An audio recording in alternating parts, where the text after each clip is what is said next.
Hey, ورع. What? تبي تسمع شيء يضحك؟ Let me hear it. افجر ابوك.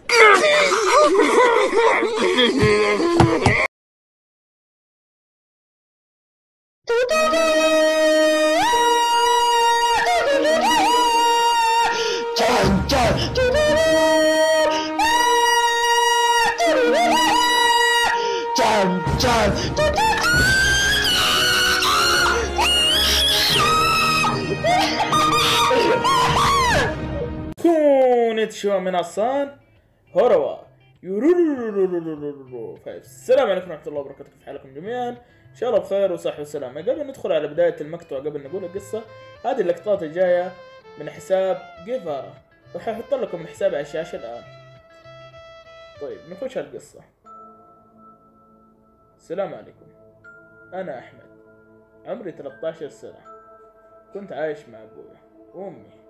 أمي متوفية وأنا وحيد أبويا، وأمي بعد ما توفت أبويا مرض وتعب. بعد فترة أبويا قبل ما يتوفى بساعات قال لي: يا ولدي أحمد، انتبه لنفسك وبعطيك ورقة، بس بشرط مو أنت اللي تقراها، يعني مو أنا اللي أقرأ الورقة. وعدت أبويا بهذا الشيء، وبعد مرور سنين وسنين طويلة أنا كبرت، والحين عمري صار 30 سنة. تزوجت والحمد لله، وبعد زواجي 5 سنين و5 سنوات باختصار عام تذكرت وعد أبويا، وتذكرت أبويا إن جاب لي ورقة ووعدته مو أنا اللي أقراها. رحت أجيب الورقة لزوجتي وقلت لها السالفة، وزوجتي وهي تقرأ فجأة قالت لي ورمت الورقة بوجهي: طلقني. طبعا وأنا مستغرب، وأخذت أغراضها زوجتي وراحت بيت أهلها، وأنا ألحقها ولحقتها أبغى أعرف إيش اللي مكتوب. ودقيت الباب مرة مرتين، دقيت باب بيتهم، طلع أبوها. قلت له السالفة، قال لي أعطيني ورقة وأنا راح أقراها لك. أول ما قراها للورقة رماها بوجهي وقال لي: طلق بنتي، وطردني من البيت، وأنا مو عارف وش السبب. بعدين قلت بيني وبين نفسي: ما لي غير صاحبي خالد، عزيز وغالي علي، هو اللي راح يقراها لي. رحت لخالد وحكيت له السالفة، وأخذ مني الورقة عشان يقراها. وأول ما قراها قال لي: اسمع يا أحمد، لا أعرفك ولا تعرفني، وبعد عني، ورمى الورقة وراح. وأنا محتار وماني عارف وش اللي في الورقة، وما لي أحد ونفسي أعرف وش بالورقة مكتوب.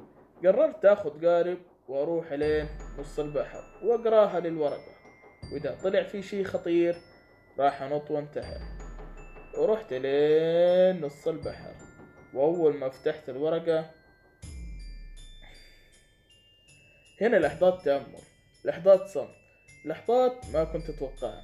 كان مكتوب بالورقة: اليوم سبت وبكرة دوام، قوم نام وقفل اليوتيوب، ولا تنسى تحط لايك واشتراك وتنشر الفيديو. الله ليه هنا. وانتحر أحمد وعاش الجميع بسلام.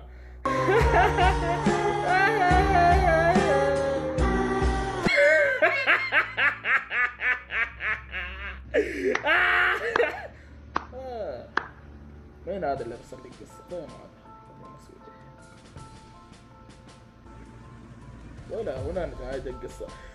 طيب يا جماعة، رب يسعدكم ويحفظكم. هذه كانت قصة بسيطة وما زالت الصدمة بوجهي. زعلني، بروح احتفل. ايش اسمه؟ طيب اللي راسل القصة ححط لكم السناب شات حقه، اسمه مودي. السناب شات حيكون موجود تحت بالوصف. رب يسعدكم ويحفظكم. واللي عنده قصة وحاب يشاركنا هي يا ابطال، ارسل لي هي على الانستغرام او على السناب شات. حبيبكم، او ماني حبيبكم، انقلوا عني. فخرب يومي خلاص، ما ابغى شيء، واخروا عني، ما ابغى. فين هذا؟ ما لا عاد. زعلني، اقسم بالله زعلني وانا مالي دخل، مع اني معطل بس زعلت.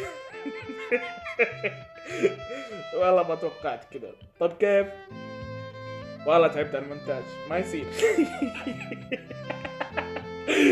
خلاص معليش والله زي ما تنكد يومي لازم انتم تشاركوني.